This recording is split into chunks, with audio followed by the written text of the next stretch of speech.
How much does a hydronic floor heating system cost? Well, I thought I would tell you. I don't want to lock myself into anything, but I thought I'd give you a little bit of a guide just so you can be prepared for your particular project or building or renovation.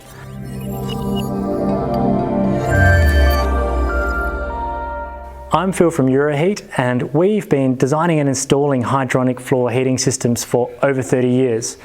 And over this time, we've seen a lot of the highs and lows of hydronic heating systems. So we've seen some systems that have been incredibly cheap and they perform like incredibly cheap systems. And then we've seen some incredibly expensive systems which also perform like incredibly cheap systems. So what I want to do today is give you an idea about some of the costs and maybe what you should expect and why it might cost this much.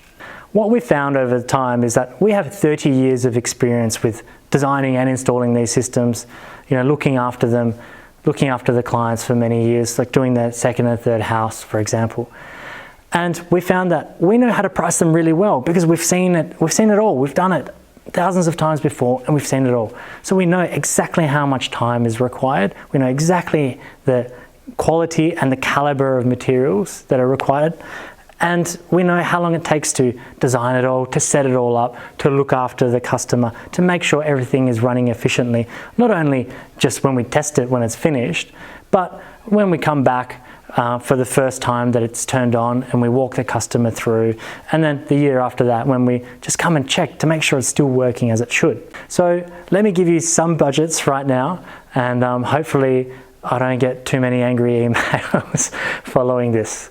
So for a pretty standard installation, which might be a gas boiler, a condensing gas boiler, and a just piping within an insulated on-ground slab, we find that the budget there is about $100 to $130 a square meter. Now, if you were to do that with a heat pump, obviously depending on the heat pump, some heat pumps aren't very expensive, and then there's some super expensive ones. But we find the range is around $200 to $300 a square meter, including all of the insulation and piping for an on-ground slab. And that's obviously fully supplied and installed. Now, if we move up to a screed system like this, where everything's insulated and there's a topping screed over the top, the additional cost that we have is the topping screed. So that topping screed, depending on the type, might cost somewhere, say, in the order of 60 to 70 if you have a thick one, which might be a sand cement, and that has to be pretty thick because that's a sort of a weaker type of screed. Or here, where we've got a thinner screed, say 40 millimeters, and it's a liquid engineered screed, that costs about $150 a square meter. So it's about double of the cheapest screed, but you save on the height, and a lot of people are looking for that these days, the height savings, so they can maximize the ceilings. Now, if you wanted to go geothermal, say have a geothermal heat pump on top of that, the additional cost, the heat pump roughly, let's say in rough terms, costs the same, because in theory it is the same machine. It's just, instead of harvesting energy from the air, it's going to harvest it from the ground or the groundwater or a pond loop or something like that. And so the additional cost there is the ground connection or the water connection. And so for an open loop, it might be, say, for a medium-sized system, it might be in the order of $20,000 to $30,000. But for a closed loop system, you're probably looking at $60,000 to $90,000 for, say, a medium-sized system for that additional ground connection. And then on top of all of that, there are obviously other options. You can have really simple controls or really sophisticated controls. You can have heat recovery systems, etc., etc. And these are all additional. So these are all plus. You have to. They cost more money. And what you really need to look for is a contractor that, first of all, is going to give you the right advice, whether it is worth investing in these additional, not only this plus, like the sophisticated controls, which I do recommend, by the way, but let's say the geothermal, whether the geothermal is worth it in comparison to the air source heat pump. So you really need to find someone that is going to give you honest advice, which is backed up not just with what they think, but with facts and data. So what is the payback period going to be? What are the benefits? And then you need to be really confident that they actually have the ability to install the system as they promise they do. Because unfortunately, we see almost every month, we see, say, geothermal systems, which, someone has promised the world to someone, and then it's a complete lemon. They've spent all this money and the system doesn't do what they were promised or what they were told it was going to do. So I would definitely I would recommend spending a lot of time selecting your contractor and making sure that they can actually live up to what they promise. So here are 3 quick tips off the top of my head on how to find a good contractor for your project. The first would be looking at their past projects.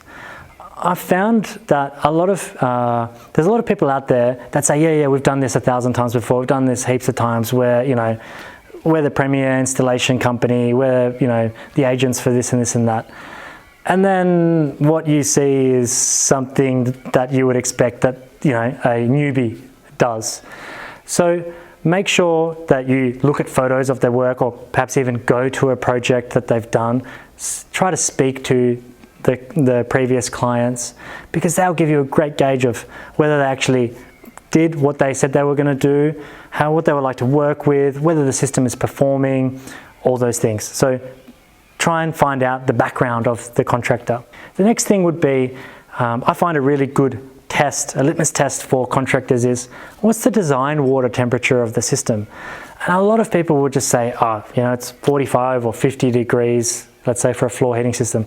Look, that's how it was done 30, 40 years ago. So if they're still doing it that way, they probably don't know much about it, to be honest. So a floor heating system these days, just for a normal house or even a commercial property, should be running at probably 30 to 35 degrees. Obviously, there's a lot of different factors that are involved, but 95% of the time, 30 to 35 degrees is all you need. And that's really important, because the lower your water temperature, the higher the efficiency of your system. And so it's really easy for contractors to put through or get a system to work, to heat the rooms to some degree, just by throwing some pipe in and pumping through 45 to 50 degree water. That's what everyone used to do, say with gas boilers, because it was easy. You just heated the water, sent it through. If it chewed up more energy than it needed to, it didn't matter. The boiler's got extra capacity, we're covered. Everybody's happy, apart from the homeowner, because the homeowner's paying the bills and it's costing them more money to do it. These days, let's say with heat pumps, there's a huge difference in how much it costs to run between, say, producing 30 degree water and 50 degree water. And so that makes a difference to you at the end of the day. Even though the contractor might say, look, it doesn't matter, heat pump, it's efficient, beautiful, you're not going to have any energy bills. In reality, you'll find that that is not the truth. A third telltale sign I find with selecting a contractor is if they are trying to sell you zoning systems. Now, zoning is something that in Australia we're used to because of air conditioning, right? One room is on, you're going to go into that room, so you turn the aircon on, 2 minutes later it's cooled down, happy days. Then when you leave, you might turn it off and turn it on in another room. And so they transfer this to floor heating because they think that this is what people want. But it's actually a waste of money. And I feel bad saying that because a lot of people do want these zoning systems. But when you go to Europe, you don't see the zoning systems. Like in a hotel, sure, every room has its own thermostat. But if you go to a house, the maximum you'll see is on the ground floor, they'll have one controller, one thermostat controller, and on the first floor, they'll have another one as well. And the reason is that because it's a slow radiating system, it's not like an air conditioning system which just immediately can change the temperature. The floor heating system works at a low temperature and gradually, and therefore it should be basically on everywhere. Say here, there's no point in zoning that back room separately. The climate is pretty much the same here and there. There is some differences, but in general terms, it's the same. And so what's going to happen if we decide to use that room? Let's say it's the theatre. What if we decide to watch a movie?